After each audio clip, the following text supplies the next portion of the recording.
One. Hello, today is Tuesday, January 7th. Today we're going to be talking about some of our discussion and how to do that, and then also about different groups that moved west during this time period.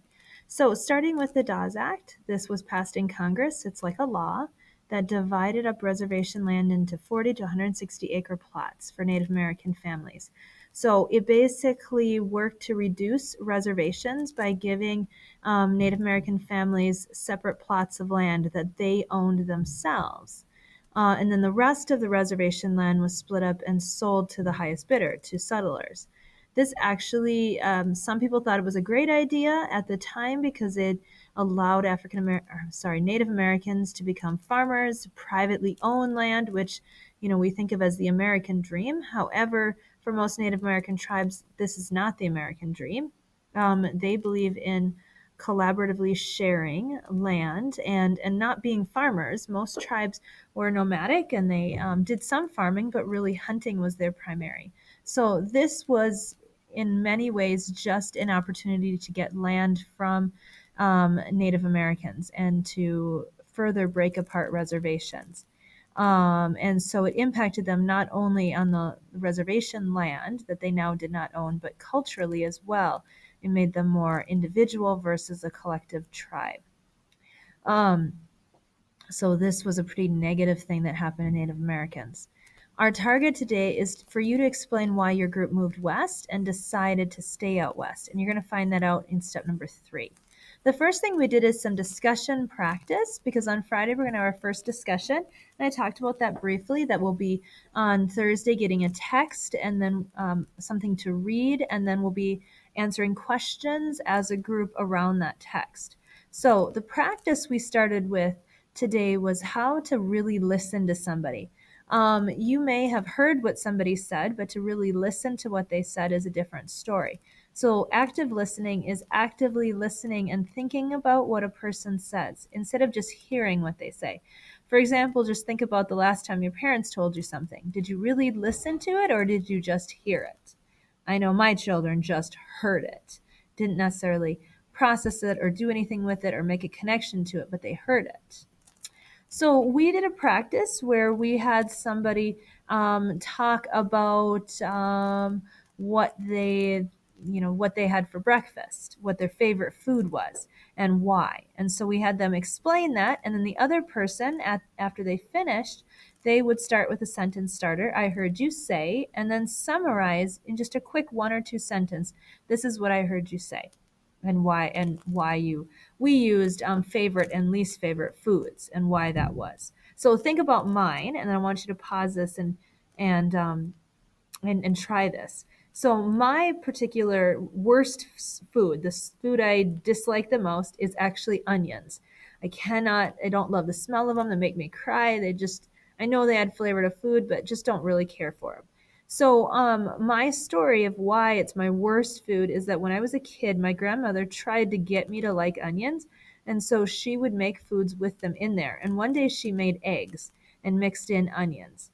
And I proceeded to spend the next half an hour picking apart egg from onion and ate all the eggs, and then thought it was a great idea to just eat all the onions in one bite because I couldn't leave until I ate it. So I put all the onions in my mouth, tried to swallow, ended up, they came up, didn't get swallowed, threw them up, and to this day I think of that and I just cannot eat onions unless they're, sauteed in butter and I can hardly tell they're there and cut up so tiny.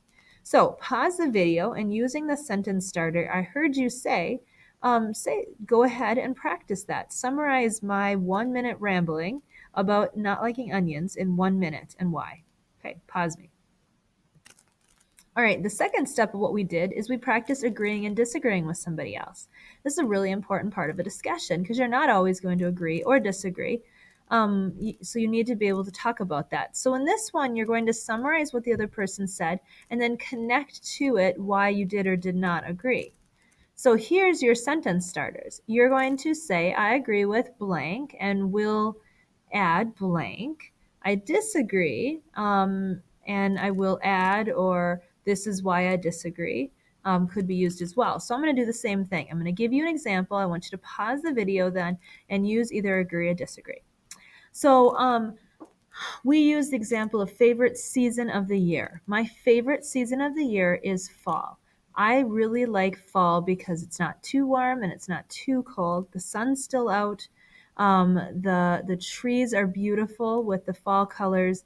It doesn't rain as often, so it's not really wet all the time. And it's the beginning of football season, and I really like watching football. So pause me and either agree or disagree and add something to it. Why, what you agree with, what you disagree, a connection on to maybe why you like or dislike fall. But that's what I like to do. So pause me.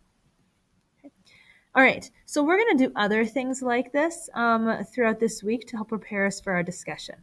So to our chapter, we are going to be focusing on 4 different groups.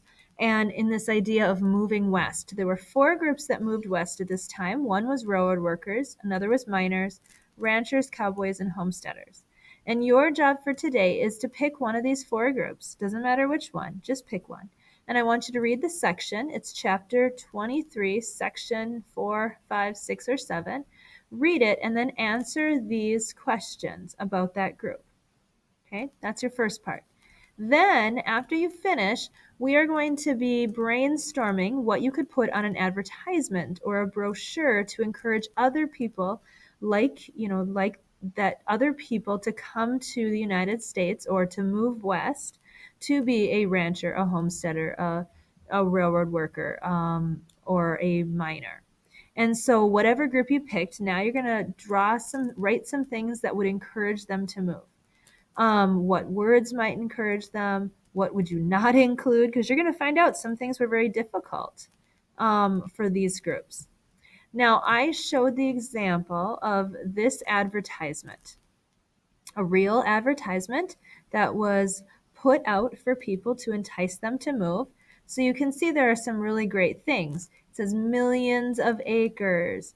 It has a picture showing this beautiful land, where it's at. The word land, for sale on 10-year credit. So you don't even have to pay for it right now at 6% interest and low prices. So this land's going to be pretty cheap. So almost anybody can afford it or take out a loan to afford it. Seems like it appeals a lot to those people that want to be farmers, those people that don't have a lot of money, that are up for an adventure. And it would be along the railroad, which is another quality because then you could move goods quickly and easily. So this would definitely appeal to those farmers and those people that don't have a lot of money. They would put signs like this all over the place. In the United States, back east, and then in other countries as well. Both sides of my family came over about 1900, so I imagine they saw some of these posters, and they moved to places where they could farm, and so I imagine they saw these and used some of these advertisements to purchase some of their land. So that would be what you're going to create. And you don't have to create it today, but just know that this is what your quick advertisement is going to include. And we're going to work on this tomorrow in class, but here's the caveat. You only get about 10 minutes to create this.